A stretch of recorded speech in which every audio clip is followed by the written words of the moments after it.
All right, great. Let's move on.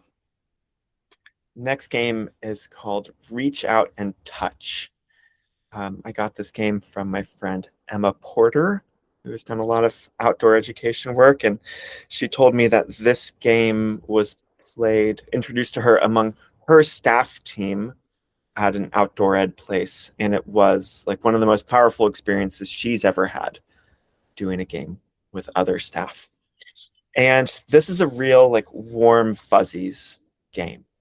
And so this is especially good for people that have been working hard together and maybe are not necessarily feeling seen or appreciated. Um, Maybe people are feeling tired. Maybe there's a little bit of like tension between group members.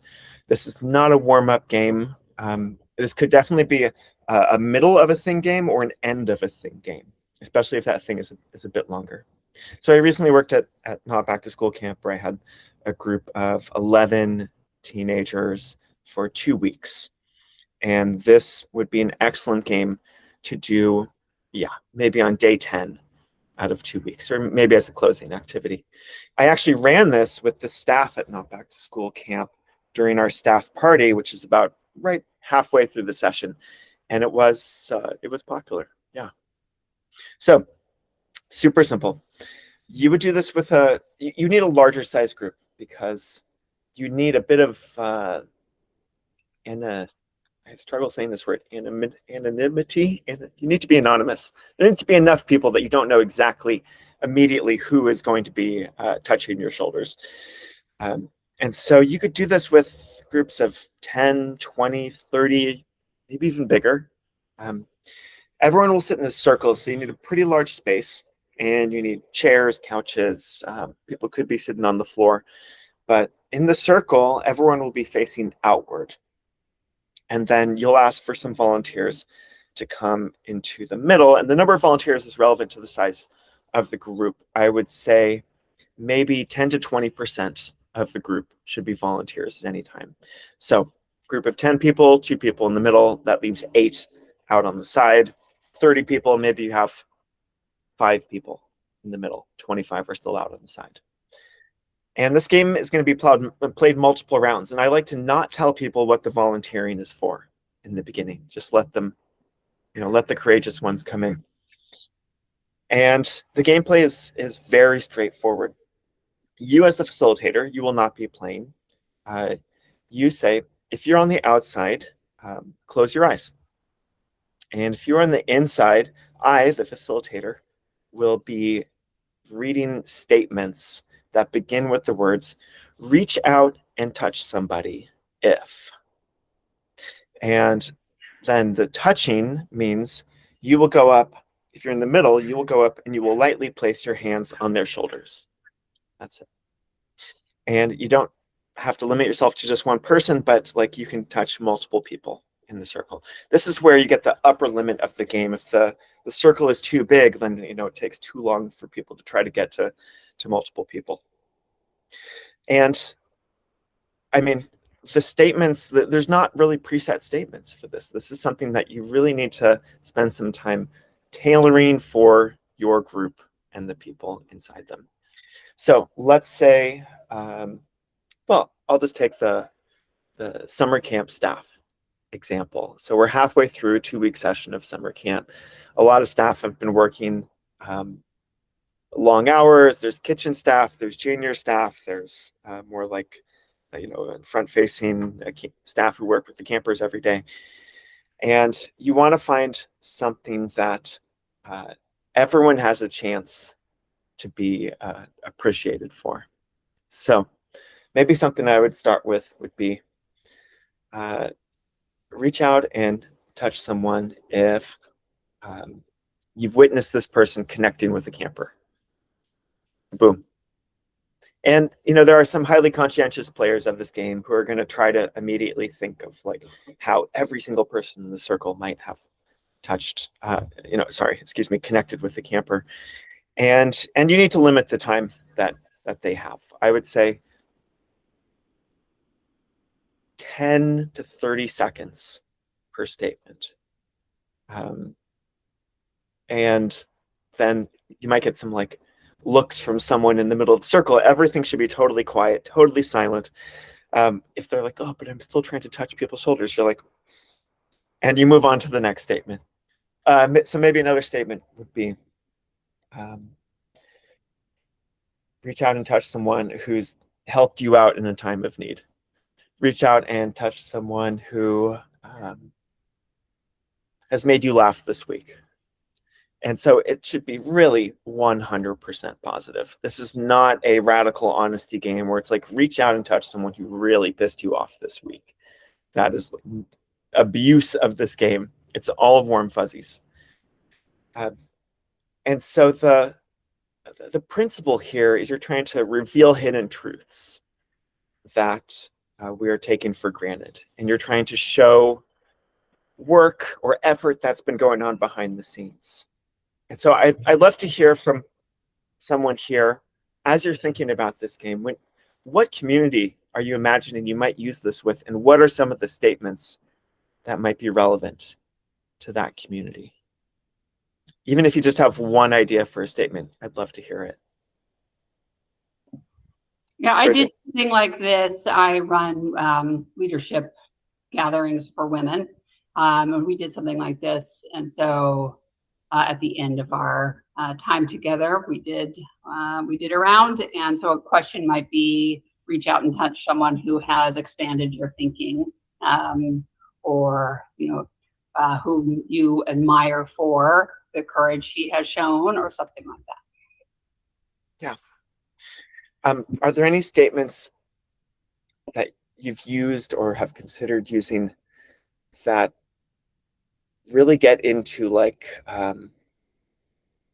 hidden labor that's been performed in this group?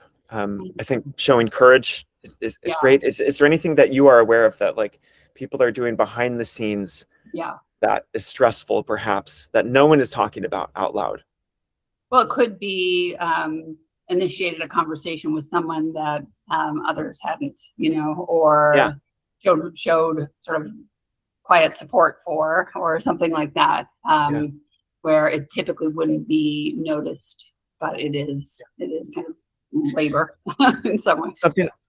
Something you can do spontaneously as a facilitator of this game is you can see who's in the middle of the circle and then even tailor something for those individuals. So if you know that one person received a lot of support, you can say, reach out and touch someone who has given you support this week. And that might give the opportunity for that person to like quietly thank all these other people. Yeah, I enjoy having a combination of prepared statements and then spontaneous statements for this game. Yeah. Who else has got some ideas for how you might use this? Yeah. I did this game. I was leading trips on the Long Trail, which is the Vermont part of the Appalachian Trail, and my kids were aged 11 to 14. And the last one we would always do, and these are like hard, physically difficult trips. And the last phrase we would do was reach out and touch someone whose physical efforts inspired you. Can you think of any others that you did on that trip, Allie? Or like wilderness was trip specific? I'm super curious. I'm trying to think, because this was 3 summers ago now. I remember that one specifically because I think everybody was inspired by everybody. Yeah, maybe like reach out and touch someone whose spirit lifted you in a moment of difficulty. Reach out and touch someone who changed the course of your day.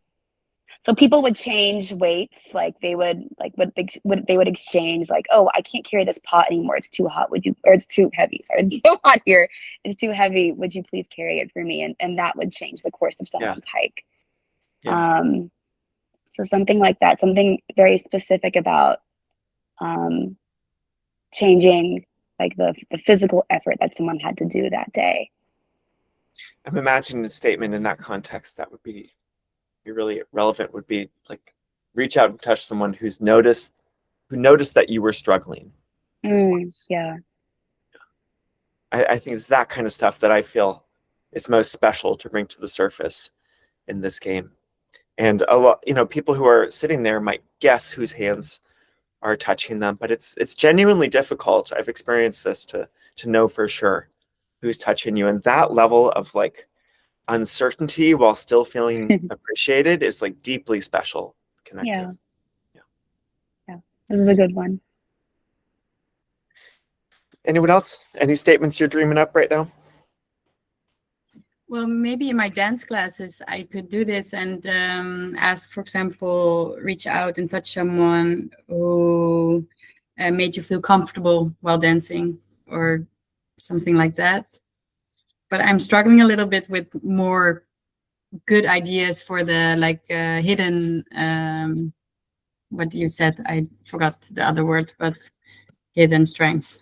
Yeah. Well, let's workshop this. So you're running kind of classic partner dance classes. Yeah. People are coming, they're rotating partners, they're trying stuff out. Sometimes it works, sometimes it doesn't. Sometimes you feel like I just can't get this. And this is a group of people who are coming consistently week after week for a longer period. Yes. Yeah. Okay. Any ideas? I feel like the idea, like, because like that, there's a lot of like trust in that one, and like the willingness to take risks. So like somebody who makes you feel okay to mess up. Somebody who makes like you laugh, or someone who will laugh with like, when something goes wrong instead of make you feel like you like blew it. Yeah, that's a really good one. Maybe reach out and touch someone who was tender with you in a dance. Yeah. And I mean, you also already said like who makes you laugh, so that's a good one. Yeah. And then there's also always people that do other things than dancing, like that start talking in the break, for example, with the person that is alone. But I don't know how. Yeah, I'll think about it. Yeah. Well, it's like bringing people into the circle. It's like somebody who like looks for people who are on the edges and brings them in. That's actually kind of important work. Yeah. For the people who don't know how to get in. Mm-hmm. Yeah, like someone who invited you to dance. Mm-hmm. Yeah. One other thought about this game, if it's used at the end of a group's time together, it can just be purely appreciative. But if it's used in the middle of a group's time together or with an ongoing group, this can also serve as a kind of sneaky way to influence like group norms and behavior. And so, for example, saying reach out and touch someone if they've included you while you've been sitting alone on the side of the dance floor at a social dance. The people whose shoulders are not touched in that moment, there's a possibility that they'll feel some shame or embarrassment. But because this is everyone has their eyes closed game, and only the people in the middle get to see who's being touched or not, I'd say that's a lower possibility, and it's a pretty good possibility that they think, oh, if I was doing that more, then I would be being touched right now. Yeah. So then what would you think if I would say like that always smells nice, for example, like for personal hygiene in the your group better. I don't know. I feel that one's a little bit dicey. Yeah. Yes. Okay. Got it. Great. That was helpful. Thanks, Anouk. Any final questions about reach out and touch? Yeah, it seems pretty great and pretty versatile. I guess one thing as a facilitator is that you are going to want to be aware of people who haven't been touched for anything. Yes. And that's why it helps to have spontaneous statements that even pre-planned statements that are definitely like inclusive of everyone in the group. I don't like to have too many of those because participants can kind of detect when it's a sort of just like everyone's going to get touched, reach out and touch someone if they're a human being. It's like, that's kind of nice once or twice. And then it's like, okay, we're here for the juice. Yeah. But yeah, that can be difficult if you're not being touched very much. And that can bring to light it's like, how am I participating in this group? Great. All right. Let's move on to the third game. I'm going to head out. You're going to go. Before we get to the third game, but thank you, Blake. Thanks for being here, Hallie. Bye. Can I have one more question? Yeah, of course. Do the volunteers change? Like, do you, after so many statements, do you say, okay, now it's like new volunteers, or is it?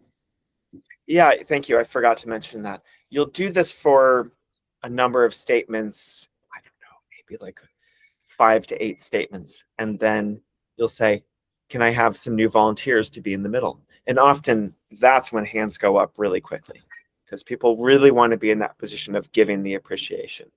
Yeah, thanks. I almost forgot about that part. And depending on what you feel and just how many hands are up, you can keep doing this for quite a while until everyone has cycled through being in the middle. But yeah, then you might need quite a lot of statements prepared. One of the really good things about this is it's super good for introverts. Yeah. It's super good for like a lot of like people who are neurodiverse because there is this degree of anonymity, and it's a hard word. And it allows you to move quietly. We do, like in our school, we do these much loves, which are very public. Like, I want to give a much love to so and so, but you've got to grab a microphone, you've got to say it in front of all the people, and you can see like there's this whole crowd of people who never does them because it's like it requires you to be like an extrovert, and this is like a really nice way to turn the tables on that. Yeah, great observation, Jenny.